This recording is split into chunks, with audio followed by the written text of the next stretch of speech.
Probably the most important thing, like when people talk about EMDRs for trauma, and then the idea is that we just resolve symptoms. And that's like the least of what EMDR is. Symptom resolution is like a medical model, and most therapies can resolve symptoms, but EMDR does far more than resolve symptoms.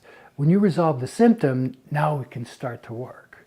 And when we get to resolving the symptoms, usually in that process, we dismantle the maladaptive schema, which you could think of very simply as like, let's say I don't matter, right? Or I'm not good enough.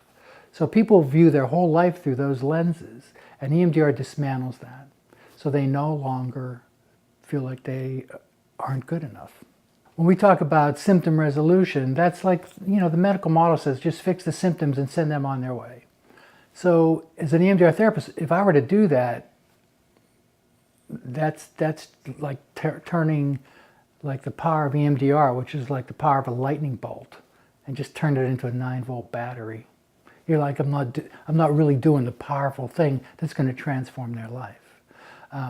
So once I'm aware that the negative belief, let's say for example, is I'm not good enough, that starts to dismantle as we resolve the symptoms. And when that happens, the symptoms are gone. And now they've lost their identity because they can't not be good enough. But they don't know how to be good enough. So there's a period of chaos and confusion that sets in. There's a whole new set of problems now that has just opened up, which most therapies and most therapists aren't even aware of, and they don't even let that happen. And I'm like, I know, there they are. And they'll have dreams, like people have dreams of being lost, they don't know where their car is, they don't know where their name is. And the first time I was made aware of this was when Carl Jung said, chaos and confusion is a necessary ingredient for all psychological transformations.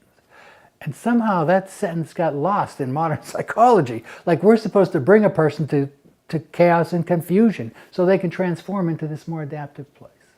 So that's what EMDR does. And when people are in that period, I warn them.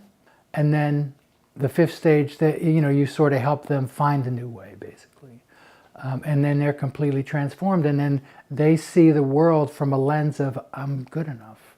I accept myself. I'm okay as I am. Those kind of things aren't words. Like they feel that in every cell in their body.